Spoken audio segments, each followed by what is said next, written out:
Assalamualaikum warahmatullahi wabarakatuh. Saya sampaikan semangat pagi untuk siswa-siswi SMK atau SMA sederajat di seluruh Indonesia. Khususnya untuk siswa-siswi SMK Tunas Harapan Pati yang kami sayangi. Selamat bergabung kembali dalam daring mata pelajaran PPKN, ya, Pendidikan Pancasila dan Kewarganegaraan. Dalam video kali ini kita akan belajar terkait tema kedudukan perwakilan diplomatik Indonesia. Nah, untuk tema kali ini, kalian tentu sudah tidak asing lagi dengan kata perwakilan diplomatik atau diplomat, duta, konsul, duta besar, kedutaan besar, dan lain sebagainya. Nah, mungkin kalian sudah mendengar kata-kata tersebut di televisi ataupun pernah membacanya di gadget kalian masing-masing. Nah, kalau kalian sudah pernah mendengar, berarti ini akan lebih mempermudah pembelajaran kita pada kesempatan kali ini. Oke, next. Nah, diawali dengan kita harus tahu dulu apa sih perwakilan diplomatik. Perwakilan diplomatik merupakan sekelompok orang yang menjadi perwakilan. Mereka kegiatannya adalah mewakili negaranya dalam melaksanakan hubungan diplomatik dengan negara penerima atau suatu organisasi internasional.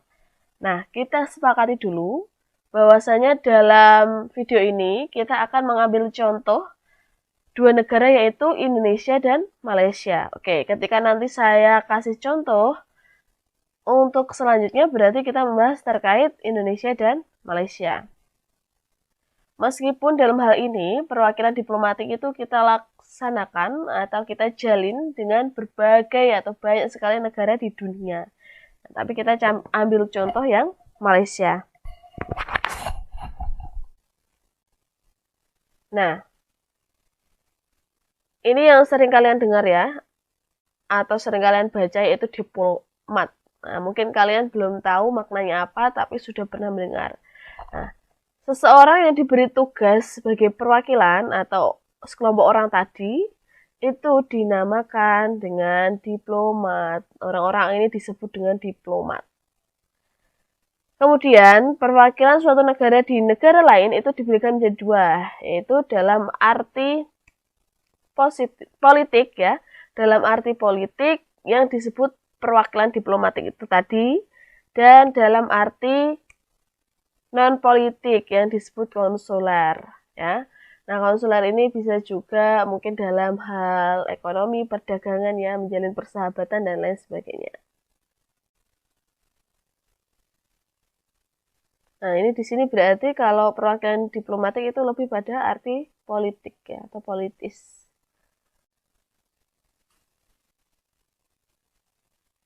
Oke, selanjutnya adalah ketika dua negara menjalin hubungan diplomatik, itu ada proses atau tahapan untuk terjalinnya hubungan diplomatik tersebut. Ya, di sini proses yang pertama adalah kedua belah pihak, misalkan tadi ya Indonesia dan Malaysia, itu melakukan kegiatan pendahuluan yang diawali dengan tukar-menukar informasi. Jadi misalkan Indonesia yang mencari tahu atau kepo ya, oh Malaysia ini kira-kira membuka perwakilan diplomatik atau tidak ya, atau hubungan diplomatik atau tidak ya. Kemudian Malaysia pun mencari tahu, oh Indonesia ini kira-kira membuka hubungan diplomatik atau adanya perwakilan diplomatik atau tidak. Nah, biasanya yang mencari tahu terkait informasi-informasi ini adalah kepala negara atau Kementerian Luar Negeri masing-masing negara.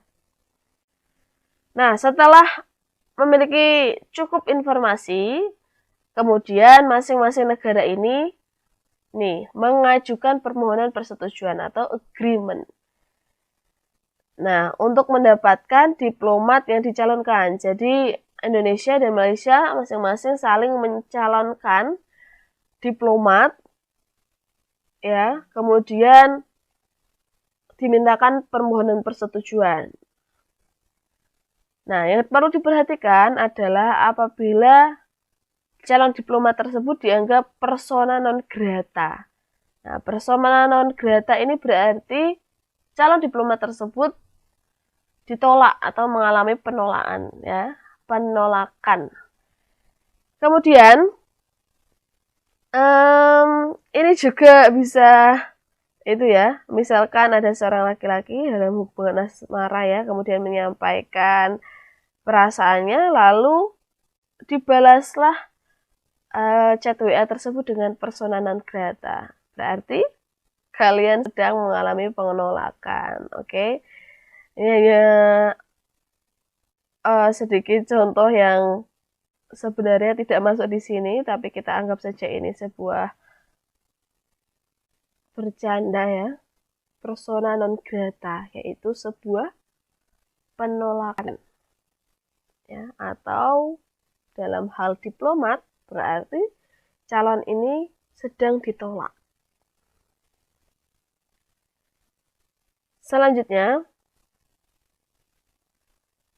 nah, namun kalau misalkan kedua negara setuju atas permohonan atau pengajuan permohonan tersebut, maka calon diplomat tersebut akan menerima ini surat kepercayaan atau letter of credence ya, dari Kementerian Luar Negeri masing-masing yang telah ditandatangani oleh kepala negara.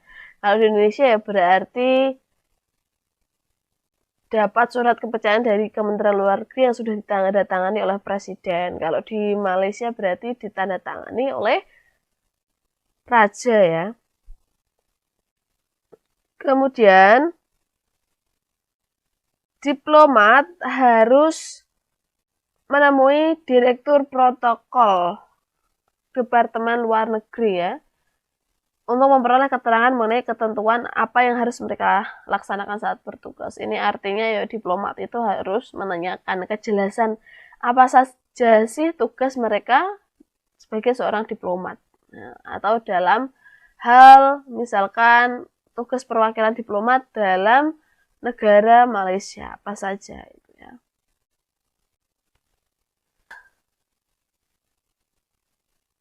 Nah, selanjutnya adalah penyerahan surat kepercayaan oleh diplomat kepada negara yang akan menerima. Untuk hal ini berarti kalau Indonesia ya berarti surat yang dibawa oleh para calon diplomat ini atau diplomat yang akan diresmikan ini membawa surat kepercayaan dari Indonesia kemudian diserahkan kepada kepala negara Malaysia. Tapi kalau untuk surat kuasa ya diberikan kepada Menteri Luar Negeri negara penerima yaitu Malaysia.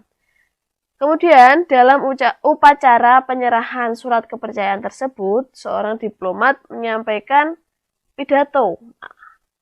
Pidato di hadapan kepala negara penerima. Tapi isi pidatonya harus terlebih dahulu sudah diketahui oleh Menteri Luar Negeri negara penerima. Ya, misalkan ya kalau Indonesia berarti negara penerimanya adalah Malaysia. Sebaliknya kalau Malaysia berarti negara penerimanya adalah Indonesia.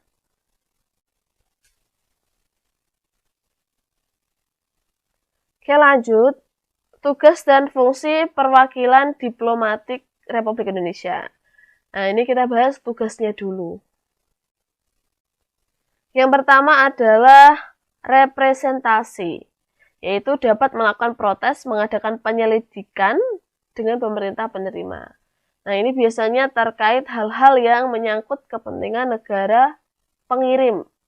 Misalkan diplomat kita yang ada di Malaysia, berarti yang berkaitan dengan kepentingan negara Indonesia, itu diplomat kita berhak melakukan protes dan mengadakan penyelidikan. Selanjutnya yaitu negosiasi ya mengadakan perundingan dan pembicaraan penyeraan. Yang ketiga adalah observasi, pengamatan ya, penelaahan apa yang terjadi di Malaysia, apa yang terjadi di Indonesia, ya mempengaruhi kepentingan negara pengirim, kemudian proteksi ya atau perlindungan. Nah, ini paling sering terjadi ya, mungkin kalau di berita-berita televisi. Contohnya yaitu ini ya, melindungi pribadi, harta benda, dan kepentingan-kepentingan warga negaranya di negara penerima. Nah, kalau misalkan diplomat kita yang berada di Malaysia, berarti melindungi warga negara Indonesia yang berada di Malaysia. Dalam kasus misalkan TKI atau TKW yang berada di Malaysia, kerja di Malaysia, kemudian mengalami kekerasan oleh majikannya. Nah, ini yang melindungi pertama kali adalah dari diplomat ya. Tidak kok serta-merta kemudian ketika ada masalah di sana, presiden kita langsung meluncur ke Malaysia menyelesaikan, no ya. Jadi ada diplomat atau di sana itu disebut dengan Kedutaan Besar Republik Indonesia, KBRI. Jadi yang menangani hal-hal mendesak terkait warga negara kita atau kepentingan negara kita yang berada di luar negeri, itu ada sebuah perwakilan diplomatik yang kantornya itu dinamakan Kedutaan Besar Republik Indonesia, kantor KBRI, yaitu tempat melaksanakan perwakilan diplomatik Indonesia. Pernah mendengar ya KBRI? Misalkan juga ada ini ya, ada sesuatu yang genting terjadi maka dibahas di KBRI. Biasanya para warga negara Indonesia itu diundang untuk ke KBRI Indonesia yang berada di negara-negara lain untuk merundingkan masalah-masalah tertentu. Nah, yang kelima tentu saja yaitu meningkatkan hubungan persahabatan antara negara pengirim dan penerima. Nah, ini hal-hal yang positif, hal-hal yang saling menguntungkan. Ini selayaknya terus dijalin. Nah, ini tugas dari diplomat atau perwakilan diplomatik. Selanjutnya, fungsi perwakilan diplomatik Republik Indonesia. Yang pertama adalah mewakili kepentingan negara, sama ya. Kemudian melindungi kepentingan negara pengirim dan warga negara di negara penerima. Atau WNI kita di negara-negara lain. Kemudian mengadakan persetujuan dengan negara penerima. Lalu memberikan keterangan tentang kondisi dan perkembangan negara penerima dan dilaporkan kepada negara pengirim. Misalkan di negara penerima, misalkan di Malaysia, itu sedang ada wabah penyakit tertentu, misalkan ya, sedang ada wabah penyakit yang menular atau ada sebuah perang yang cukup membahayakan warga negara kita yang ada di Malaysia. Nah, diplomat harus melaporkan keadaan tersebut kepada Indonesia. Apakah perlu diberikan tindakan-tindakan seperti pemulangan warga negara Indonesia demi keselamatan dari warga negara Indonesia. Nah, ini harus ada laporan ya, yang berisi keterangan kondisi negara penerima itu seperti apa, apakah membahayakan, ataukah ada isu-isu politik, dan lain sebagainya. Kemudian memelihara hubungan persahabatan, sama ya. Selanjutnya yaitu perangkat perwakilan diplomatik. Nah, ada 3 perangkat perwakilan diplomatik. Kita simak. Yang pertama yaitu duta besar luar biasa dan berkuasa penuh. Wow, mungkin kalian baru pertama kali mendengar ya, dan agak asing di telinga kita. Kalau duta besar mungkin sudah tidak asing, tapi kalau duta besar luar biasa dan berkuasa penuh, ini pasti cukup asing ya. Nah, ini merupakan kepala perwakilan diplomatik tingkat tinggi yang bertanggung jawab pada Presiden Republik Indonesia melalui Menteri Luar Negeri. Jadi ini kepalanya dari perwakilan diplomatik ya. Disebut dengan Duta Besar Luar Biasa dan Berkuasa Penuh. Nah, Duta Besar Luar Biasa dan Berkuasa Penuh tentunya memiliki tugas dan wewenang. Nah, ini menjadi tugas dari kalian. Nah, silahkan kalian mencari tahu tugas dan wewenang Duta Besar Luar Biasa dan Berkuasa Penuh. Ya, silahkan kemudian ditulis di buku catatan atau buku tugas, difoto dan dikirim ke, nanti saya akan bagikan link ya, oke? Untuk keterangan tugas yang lain akan saya sampaikan di instruksi ya di Google Classroom, oke? Selanjutnya adalah kuasa usaha. Nah, apa sih kuasa usaha ini? Kuasa usaha adalah pejabat dinas luar negeri atau pegawai negeri ya, yang ditunjuk oleh Menteri Luar Negeri untuk bertindak sebagai kepala perwakilan diplomatik. Jadi ini fungsinya itu menggantikan duta besar dan berkuasa penuh ketika duta besar dan berkuasa penuh berhalangan. Jadi ditunjuk sebagai perwakilan diplomatik. Nah, kuasa usaha tidak ditempatkan oleh kepala negara, tapi ditempatkan oleh Menteri Luar Negeri negara pengirim. Oke, berikutnya yaitu atase Republik Indonesia. Nah, atase Republik Indonesia diberikan menjadi satu atase pertahanan. Ya. Atase pertahanan ini merupakan perwira TNI atau Polri yang diperbantukan kepada Kementerian Luar Negeri. Nah, ini juga di Kedutaan Besar Republik Indonesia itu juga ada TNI atau Polri ya, TNI atau Polri yang menjaga keamanan di sana. Nah, ini diperbantukan untuk Kementerian Luar Negeri. Kemudian ada atase teknis. Nah, atase teknis ini pegawai negeri dari Kementerian Luar Negeri, bisa juga dari kementerian lain yang melaksanakan tugas-tugas teknis sesuai dengan tugas pokok kementerian yang mengirim. Ya, ini membantu terkait administrasi, mungkin ya, tugas-tugas teknis yang lain ya, di luar pertahanan. Karena pertahanan sudah diambil alih oleh TNI dan Polri.